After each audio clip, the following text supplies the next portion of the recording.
Hello everyone. इस video में हम देखेंगे विजन अभ्यास का जो पेपर हुआ है उसका कंप्लीट सॉल्यूशन। और पहले ये हमारा जो सेट नंबर सी है और ये हमारा GS1 का पेपर है, ये सी सेट नहीं, जनरल स्टडीज़ का पेपर है। ठीक है, तो पहला क्वेश्चन था, with reference to the basic price in national income accounting consider the following statements.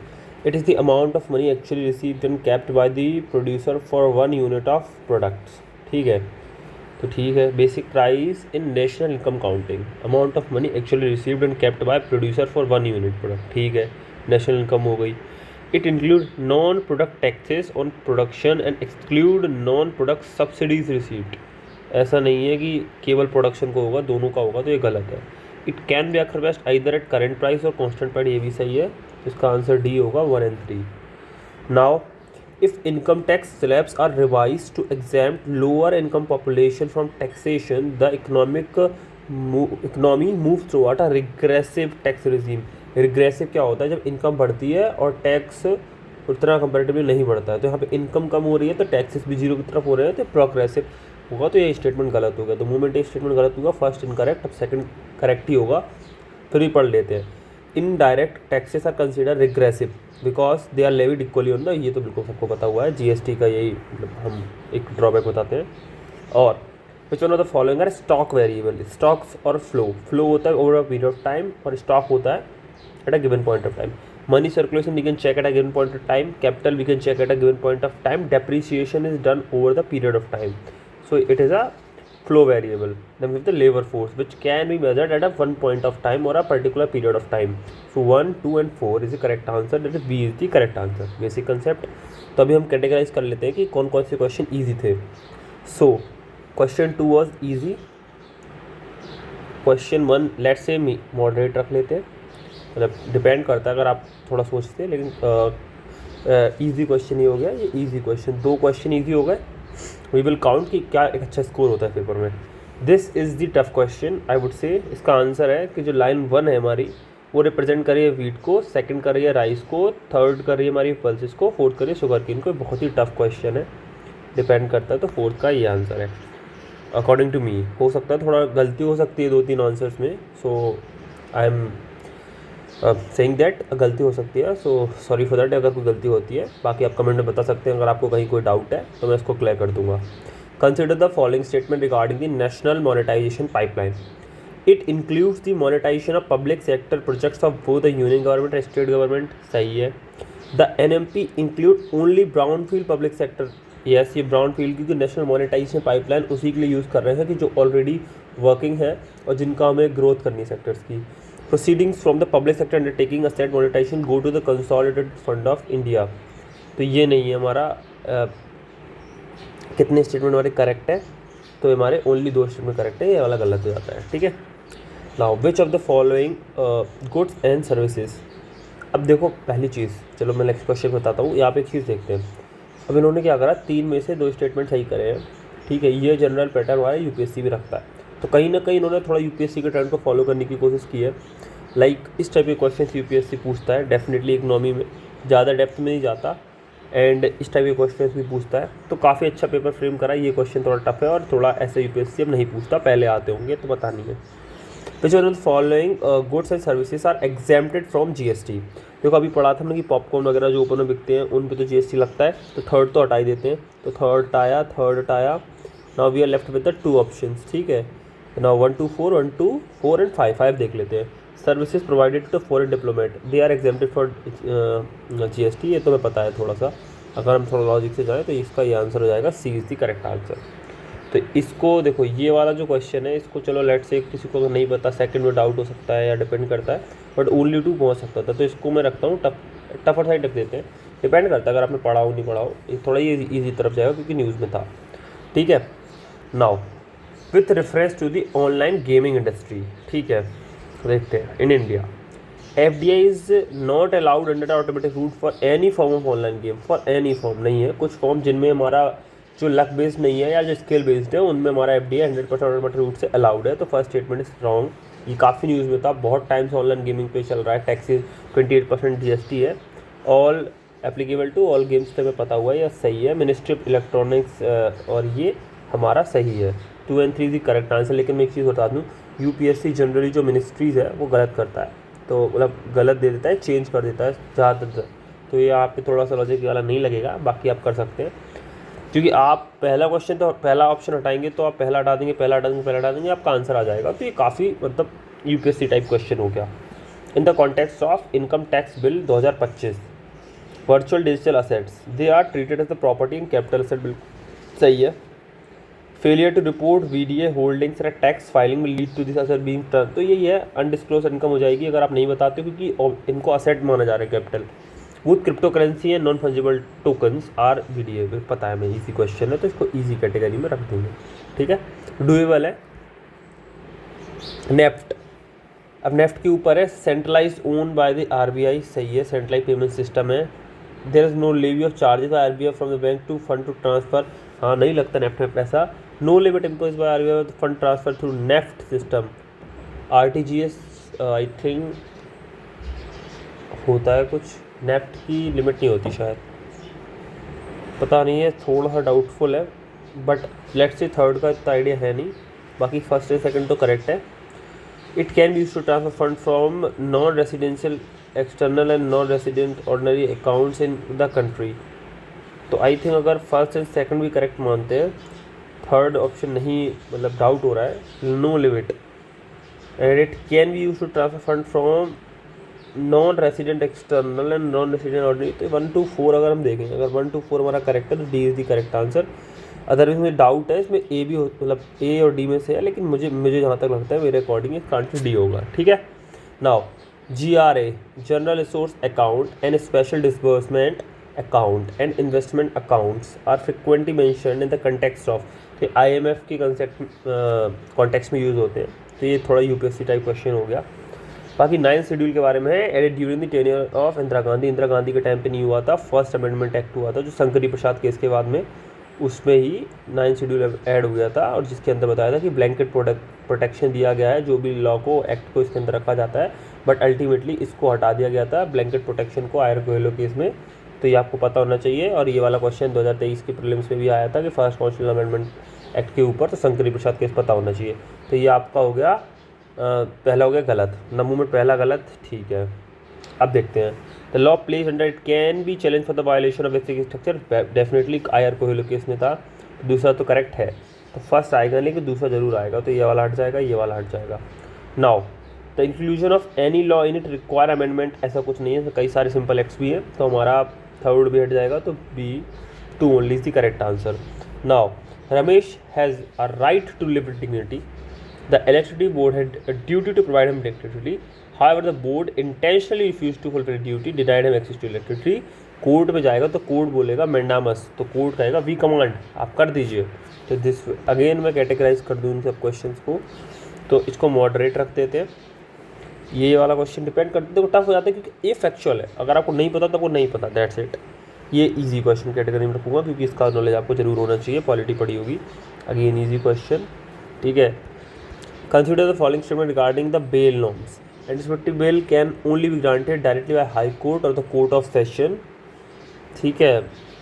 नहीं पता, पता नहीं, हो भी सकता नहीं हो सकता। A person cannot be denied for more than half of the maximum sentence prescribed for the offence if they already served half of the period, ऐसा कुछ भी नहीं है, can not be detain for more than half, depend करता है। Consider default bail is applicable, तो ये सही है हमारा। If agency fail to file a chargesheet within stipulated time period, तो हमारा इसमें 1 और 3 करेक्ट हो जाएगा। अगला क्वेश्चन है, recently the union government has approved the formation of 8th पे commission. In this context, which of the following department under Ministry of Finance is primarily responsible for the implementation of recommendations of the Central Pay Commission? Department of Expenditure। तो इसको अगर रखा जाए तो ये थोड़ा सा मैं टप्पर साइड रखूँगा, अगेन डिपेंड करता है क्योंकि ये फैक्चुअल, टू मच फैक्चुअल, अगर आपको पता है तो बता दोगे, हम इजी क्वेश्चन ही काउंट करेंगे एट द एंड, तब उससे ही हमें पता चलता है कि कितना स्कोर के अराउंड इसमें कट ऑफ नहीं कर पेपर आता। Which one of the following statement best describes the difference between rule of law and rule by law? देखो, rule of by law involve law that are supreme over the government, whereas rule of law allows the government to override legal principles। अच्छा, ऐसा कुछ भी नहीं होता। Rule by law exist in democracy, rule of law democracy में होता, rule by law नहीं होता। Rule by law ensure only procedural justice, procedure में रूल बाय लॉ, जो भी चलेगा लॉ के अनुसार रूल बताया उसको प्रोसीजर में यूज़ करते हैं। रूल ऑफ लॉ गारंटी वो प्रोसीजरल एंड सब्सटेंसेस जस्टिस, ताकि लॉ का एक एसेंस है ना, सब्सटेंस जो उसका है वो बचा रहे। तो ये बिल्कुल अच्छे से फ्रेम्ड है, तो इस चीज़ का करेक्ट आंसर है। मॉडरेट क्वेश्चन है, ठीक है। कंसिडर फंक्शंस, फोर्थ ऑप्शन आप देख लो, rule by law rule of law same meaning, ये तो बिल्कुल ही नहीं है। देखो, consider following function, determine the strength of the high court, extending jurisdiction of the high court to the union territory, establishing common high court for 2 और more state, which of the following can be performed by president. तो strength तो determine नहीं करता high court की, वो तो इनके rules जो हाई कोर्ट और सुप्रीम कोर्ट का एक्ट है कंडक्ट के, वो और जिनका खुद का डिटर्मिनेशन होता है कितने मेंबर रहेंगे, बाकी ये दोनों काम होते हैं। तो 2 और 3 इज द करेक्ट आंसर। बाकी the एरोनेट portal unified database system developed by the Election Commission should streamline electoral roll management across all the state and union territories. Prior to the implementation of Aeronet, it was possible to vote in different states to have the same epic number. चलो ये सही है question वैसे मेरे ख्याल से, मैंने but ये थोड़ा सा मॉडरेट टू टफ साइड हो, मतलब डिपेंड करता है आपने पढ़ा है कि नहीं है, बट मैं इसका ऐसे नहीं कहूँगा कि बहुत नॉलेज का इजी था। देखो, by which of the following act was vice देने given the power to issue ordinances, तो 8061 का एक्ट था, ये आपको लक्ष्मीकांत में मिल जाता है, तो ये ईजी क्वेश्चन की कैटेगरी में आएगा। With reference to the Indian and US constitution consider the following statement. देखो, US constitution provide for the judicial supremacy, ठीक है। Indian constitution provide for the doctrine of parliamentary sovereignty, ये नहीं है हमारे यहाँ, हमारे यहाँ हमारी कॉन्स्टिट्यूशनल सोवरेनिटी है, तो पहला क्वेश्चन में गलत हो जाता है। Unlike US constitution, Indian constitution explicitly provide for fundamental duty, तो बिल्कुल सही है। Both US and Indian constitution residuary power with the union legislature, India में तो होता है लेकिन यहाँ पे स्टेट के साथ में होती है, उनकी स्टेट्स के साथ में, तो ये भी गलत हो जाता है, तो only one is the correct. Now with reference to the minority educational institution in India, consider the following statement. Explicitly defined है minority, बिल्कुल नहीं है, ये यूपीएससी टाइप स्टेटमेंट है। Minority educational institutions are exempted from the adhering to the EWS criteria, definitely ये भी सही होगा जो भी दिया है। Supreme Court held that the right to establish and administrate education institution absolute, there is no absolute right, there are reasonable restrictions on that, so 2 is the correct answer। आगे बढ़ते हैं। नाउ देखो, उद्बोधन है स्वामी विवेकानंद ने लिखा था, कॉमरेड इन्होंने नहीं लिखा था, किसी और ने लिखा था, कोई मुस्लिम थे। नवजीवन हमारा गांधी जी के द्वारा लिखा गया था, गोखले के द्वारा नहीं था, तो only one is the correct answer. Tough question की तरफ थोड़ा सा जाएगा, मतलब डिपेंड नहीं हो पाएगा ऐसे क्वेश्चन जनरली, ये भी थोड़ा टफर साइड है, ये थोड़ा ईजी साइड है, ठीक है, ये वाला ईजी साइड है। नाउ द फॉलोइंग नव विधान न्यू डिस्पेंसेशन 1881, अगर आपने स्पेक्ट्रम पढ़ी है तो आप इसको कर लेते, बाकी मैं इसको टफ साइड में रखूँगा मतलब अगर, क्योंकि बहुत फैक्चुअल हो जाता है। रखमाबाई राउत केस, ये PYQ है 2020 का, है ना, 2021 का ही आई थिंक रखमाबाई केस आया था। तो age of consent act pass हुआ था 1891, पता है, इसमें बैरम जी रमाबाई थे, बिल्कुल सही थे। Personally intervene and use her loyal prerogative to overturn, ऐसा कुछ नहीं हुआ था, तो 1 and 2 is the correct answer, ठीक है। पर्सनली तो वो नहीं आई ऐसे, क्वीन विक्टोरिया पर्सनली, उनका मैटर क्या था। In the context of British and Indian response to the second world war consider following. Subhash Chandra Bose demanded immediate independence, ठीक है, एंड अल्टीमेटम दिया था। Gandhi agreed on demand for the immediate independence before the supporting Britain war effort, तो immediate demand की थी इन लोगों ने भी। British cabinet including labour party members strongly supported national government in India, अच्छा उस टाइम पे तो कतई नहीं करा था, इनका तो मन भी नहीं था, तो ये हटा दो, और एक्सक्लूडिंग आएगा यहाँ पे, तो ये वाला आपका स्टेटमेंट गलत हो जाता है, only 2 is the correct. Again 2 out of 3 यहाँ पे करेक्ट करा है, तो काफ़ी ज़्यादा पैटर्न फॉलो करने की कोशिश की गई है यूपीएससी का। Which are the following were goals of the Congress election manifesto of 1937, तो ये सारे ही गोल होंगे। देखो आप खुद सोचो, अगर आप पढ़ो तो put an end to government of India सही है, right to form trade union सही है, अनटचेबिलिटी रिमूवल सही है, एवोल्यूशन ऑफ जमींदारी सही है, कोई भी जो ऐसी बात जो नेगेटिव होती है वो उसमें नहीं आती। तो ये देखो, इसको मैं अगेन कहूँगा, आप पर्सनली वाले से आप कर सकते हो तो इजी रखोगे, इसको इजी रखोगे, बाकी इसको आप मॉडरेट, डिपेंड करता है अगर आप छाट पाते हो। बाकी secretary of state were the ultimately responsible for the British crown because government India 1958 transfer the rule of the India from East India company to British crown, तो ये बिल्कुल सेटल हो जाता है, ईजी क्वेश्चन की तरफ आएगा। इसका आंसर हो गया A. Simon go back and quit India, quit India I think Gandhi ji ने भी बोला था, तो आप कंफ्यूज हो सकते थे, तो इसका है यूसुफ मेहराली, इन्होंने साइमन गो बैक बोला था, तो ये थोड़ा टफ साइड क्वेश्चन हो गया, आप थोड़ा गलत कर सकते हो। बाकी बुद्धिस्ट संघ ओपन टू ऑल पर्सन, बिल्कुल सही है। Criminals were also given admission, कतई नहीं। Initially Buddha was not in the favour of, बिल्कुल सही है। वुमेन्स को नहीं चाहते थे ताकि जो ब्रह्मचर्य है और जो भी, क्योंकि ये होता है तो थोड़ा सा बुद्ध चाहते थे कि लोगों का किसी भी तरीके से डाइवर्जन ना हो भोगों की तरफ, डिज़ायर्स की तरफ, ठीक है। तो उनका ये वाला मानना था, which was correct obviously. Consider the following statement about the modern economy, ठीक है। तो देखो, prisoner of war involve in labour intensive task, उनसे करवाएंगे क्या प्रिजनर्स से? Artisans like armour, ship builder, stone builder, example from paid taxes, तो ठीक है इनसे होता होगा, मतलब डिपेंड करता है। शिप बिल्डर्स से हाँ होता होगा, वो जो मेन काम करते होंगे, नहीं पता, थोड़ा टफ है। But chordal included animals among the item subject to assessment, ठीक है। ऑल थ्री इज करेक्ट, हालांकि ये टफर साइड ही क्वेश्चन है, बाकी ये इजी साइड है, आप एनसीईआरटी से भी कर सकते थे। हाँ, निगंथा नट्टापुट्टा, ये हमारा वर्धमान महावीर का नाम है, निगंथा नट्टापुट्टा। क्यों, ये क्या है? ये 2024 का जो प्री है ना यूपीएससी का, उसमें पूछा था नया पुट्टा के नाम से, तो नया पुट्टा। तो नया पुट्टा, तो देखो देखो, तथागत बुद्धा का नाम है, तथागत है ना, शाक्य मुनि बुद्धा का नाम है, शाक्य मुनि बुद्धा का नाम है। और नया पुत्ता, जिसको निगंथ नतपुत्ता कहते हैं, ठीक है, निगंथ नतपुत्ता, है ना। तो ये वर्धमान महावीर का नाम है। मतलब ये जो ना, ये किसी क्लैन से बिलोंग, नतपुत्ता आई थी, ये किसी क्लैन पर्टिकुलर से बिलोंग करते थे, इसलिए इनका नाम ये पड़ा हुआ था, ये जहाँ तक मुझे पता है, ठीक है। लक्षद्वीप के सबसे पास में कोमोरोस है, यहाँ पे हो जाता है। तो ये थोड़ा टफ क्वेश्चन हो गया, बाकी ये PYQ ईजी क्वेश्चन है। मखाली गोशाला हो नहीं सकता, अशोका हो नहीं सकता, गौतम बुद्ध है नहीं है, क्योंकि उनके हमको पता है, बता दिया मैंने। नाउ वैसे तो फॉलो, अच्छा मखाली गोशाला ने क्या करा था, कमेंट में बताना मुझे, कौन सा आजीविका करा था, कौन सा सेक्ट करा था, किन से लड़ाई हुई थी इनकी, और अशोका ने कौन क्या स्टार्ट करा था, किस सन में करा था। Now which are the following lake feed Alaknanda river? Zemu glacier तो नहीं करता, रीमू ग्लेशियर भी नहीं करता, चोराबारी बमा ग्लेशियर करता है ना, तिपरा ग्लेशियर करता है, हेमकोट ग्लेशियर करता है। तो 3, 4, 5 is correct answer. Tough question. Which are the following rock system India have rich deposit of iron और copper, uranium and antimony? It is Dravidian rock system, moderate.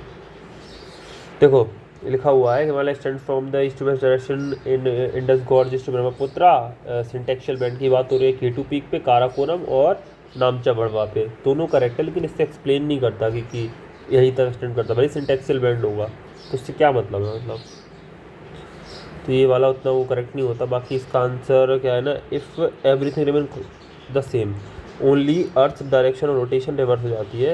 And what should be the standard time at 82.5 west longitude when the 15 June in Indian standard time,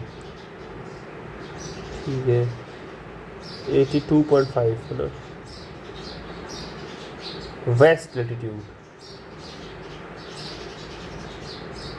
तो ये जो हमारा होगा 12 बजे, इसको calculate करना पड़ेगा, है ना। बाकी इसका आंसर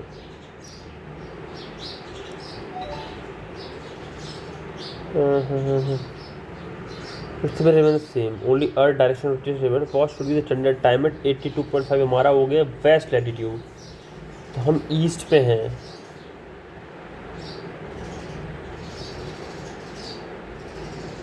हाँ वेस्ट पे चले जाएंगे तो क्या होगा, 5.5 घंटा, वो 11 घंटे का फ़र्क आ जाएगा ना, 5.5 घंटा प्लस 5.5, देखो 5.5 आवर प्लस थे, तो माइनस 5.5 आवर्स प्लस टाइम बढ़ेगा, और प्लस 5.5 आवर्स, तो ये 11 घंटे का फ़र्क आएगा। तो ये कितना हो रहा है यहाँ पे, 15 का नून है, यानी 12 बज रहा है।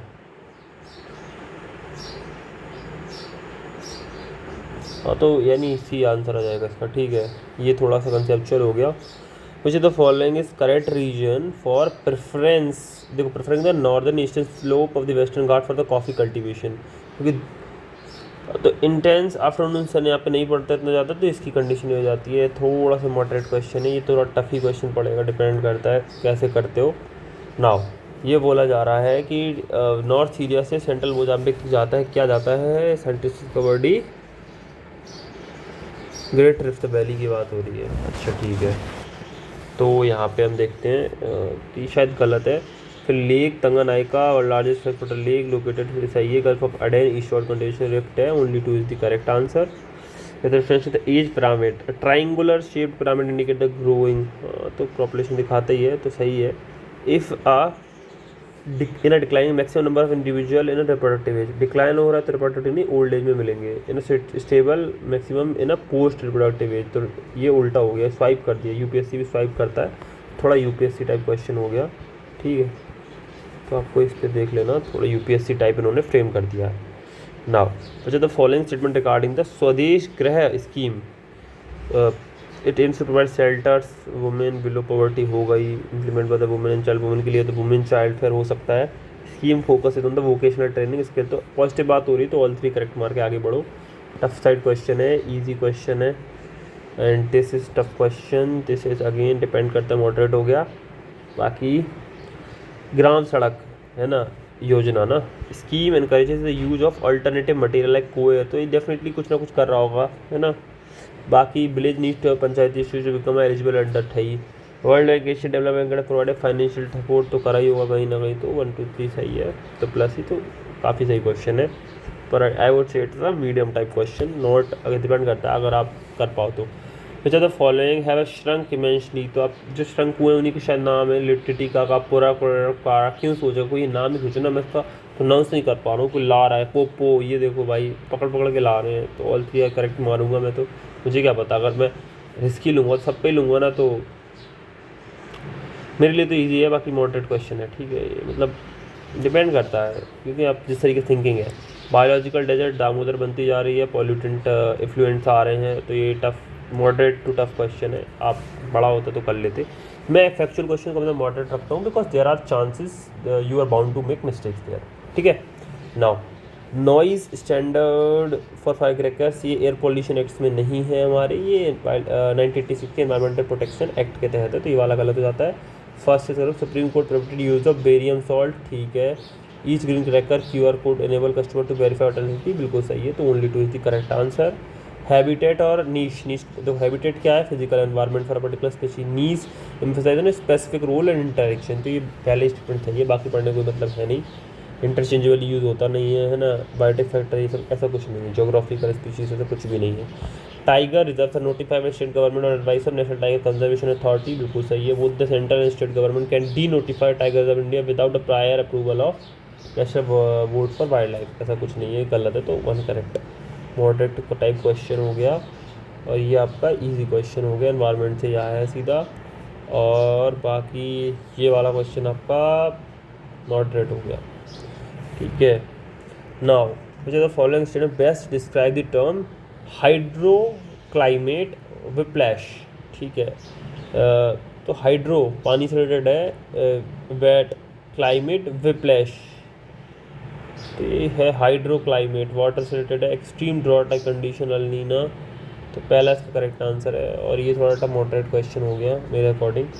Now consider the following statement regarding the okapis, okapis क्या है, endemic to the dense rain forest of south America, okapis primarily solitary interacting mainly for breeding, endangered हैं। अगर सॉलिटरी रहती हैं तो रेन फॉरेस्ट में मिलना मुश्किल है, तो ये हटा दो, तो 23 द करेक्ट आंसर। ये थोड़ा मॉडरेट क्वेश्चन हो गया, थोड़ा लॉजिक से आपको सोचना था। Now once the ministry of environment climate change ecosystem zones are around protected area, तो central government prepare the zonal master plan for concerned ESZ, ठीक है।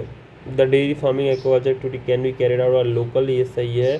Take off major hydro electric project prohibited, बिल्कुल सही है। Spring local people carried out respective state government, गलत है। Prepare the zonal master plan, तो ये आपका 2 और 3 में से कोई भी हो सकता है, बट मेरे अकॉर्डिंग इसका आंसर शायद स्टेट के ऊपर होगा, तो only 2 is the correct answer according to me. बाकी देखते हैं, ओनली 3 भी हो सकता है, तो इसमें थोड़ा डाउट है, तो आप देख लेना एक बार। Arrange the following animal in a decreasing order of their average life span, सबसे ज़्यादा हाथी का होगा, फिर राइनो का होगा, फिर टाइगर का होगा। इसका 10 से 12 साल होता है रॉयल बंगाल का। हाथी तो काफ़ी साल जीता है ना, 50-60 साल जीता, पता नहीं, हाँ ऐसे कुछ है। और ये 30-40 साल होगा, ऐसे कुछ है, तो ये मॉडरेट क्वेश्चन है। बाकी ये थोड़ा सा ना टफ क्वेश्चन की तरफ रखूँगा, ठीक है। 50th क्वेश्चन देखते हैं। Coral polyps share mutually zooxanthellae सबको पता है, because polyp food to the zooxanthellae where zooxanthellae provide the colour to the corals. ठीक है, तो इजी हो गया है, तो इजी क्वेश्चन है, आपको पता होना चाहिए। नाउ फ्लोरोसेंट नैनो डायमंड्स, ये भी न्यूज़ में था। Are the ideal for the biomedical imaging tracking cells in their progeny. ये काफ़ी सही स्टेटमेंट है। Because FND offer stable fluorescence do not bleach और ब्लिंक। तो ठीक है, लेकिन ये एक्सप्लेन भी कर रहा है, बट आई थिंक इसका बी आंसर होगा। बी या ए में से हो सकता है, बट मेरे ख्याल से इतना अच्छे से एक्सप्लेन कर नहीं रहा। मतलब ये कोई कि फ्लोरोसेंस स्टेबल फ्लोरोसेंस होता है, डू नॉट ब्लीच और ब्लिंक बायो इमेजिंग ट्रैकिंग। हाँ, तो ये इसका आंसर ए होना चाहिए मेरे ख्याल से, क्योंकि अगर वो ब्लिंक नहीं करेगा, ब्लीच नहीं करेगा, तो डेफिनेटली वो काफ़ी अच्छा काम करेगा बायोमेडिकल इमेजिंग के लिए। तो इसका ए आंसर होना चाहिए, करेक्ट कर लेना। बाकी प्रोजेक्ट वाटरवर्थ तो है किसका? तो ये मेटा का प्रोजेक्ट है वाटरवर्थ। ये टफ क्वेश्चन अगर आपने पढ़ा हो, और ईजी भी है, डिपेंड करता है। To enhance the internet connectivity. Now with represent to the present state of development, which of the following are potential application of neuromorphic computing?